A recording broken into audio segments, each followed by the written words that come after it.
اعوذ باللہ من الشیطان الرجیم بسم اللہ الرحمن الرحیم۔ السلام علیکم ناظرین، میں ہوں آپ کا ہوسٹ محمد عقیل اور ہمارے اس چینل میں خوش آمدید۔ شروع اللہ کے نام سے جو بڑا مہربان اور نہایت رحم والا ہے، اور کروڑوں درود لاکھوں درود حضور پاک صلی اللہ علیہ وآلہ وسلم کی ذات پر۔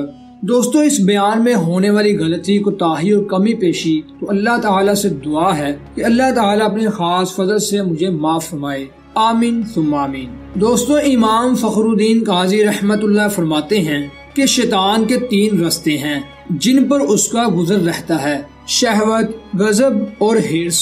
دوستو، شہوت سے انسان اپنی ذات پر ظلم کرتا ہے اور غضب کے باعث دوسروں پر ظلم کرتا ہے، اور لالچ سے اس کا ظلم بارگاہ خداوندی میں پہنچتا ہے۔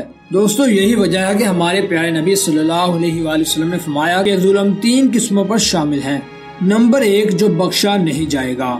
نمبر 2، وہ ظلم جو چھوڑا نہیں جائے گا۔ اور تیسرا وہ ظلم ہے کہ جس کے بارے میں امید ہے کہ اللہ تعالیٰ معاف فرما دے گا۔ دوستو، جو ظلم بخشا نہیں جائے گا وہ شرک ہے۔ جو ظلم چھوڑا نہیں جائے گا وہ اللہ تعالیٰ کے بندوں پر ظلم کرنا ہے۔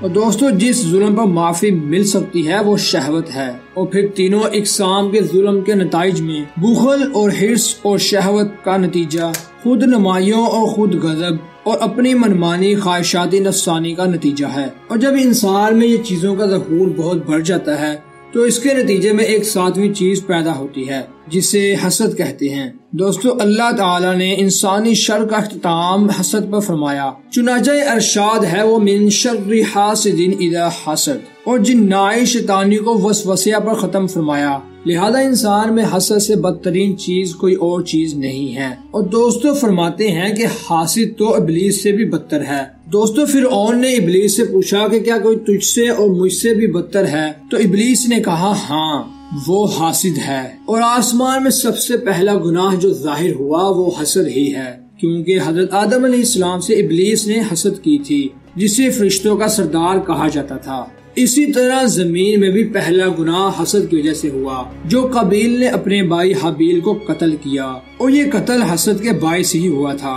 دوستو، جن تمام برائیوں کے مجموعے سے شیطان حملہ آور ہوتا ہے وہ 3 ہیں، اور ان کے نتیجے میں 7 ہے۔ چنانچہ سورۃ الفاتحہ کی 7 آیات ان کے مقابلے میں ہیں، اور سورۃ الفاتحہ کی بنیاد بسم اللہ الرحمن الرحیم کے ساتھ ہوئی۔ ان میں اللہ، الرحمن، الرحیم 3 اسماء حسنی 3 برائیوں کے مقابل ہیں جو سب برائیوں کی جڑ ہے۔ ان کے خاتمہ کے لیے، انہیں خاک سے پھینکنے کے لیے، یعنی ان کے خاتمہ کے لیے بسم اللہ الرحمن الرحیم کا کثرت سے ذکر کرنا بہت اچھا ہے۔ ناظرین، جو شخص بسم اللہ کا ورد کرتا رہے گا ہر قسم کی افواہ یعنی بلا سے محفوظ رہے گا۔ دوستو، آخر میں اللہ سے دعا کرتے ہیں کہ اللہ پاک ہمیں شیطان کے شر سے محفوظ فرمائے۔ تو دوستو، یہیں پر ہماری ویڈیو کا اختتام ہوتا ہے۔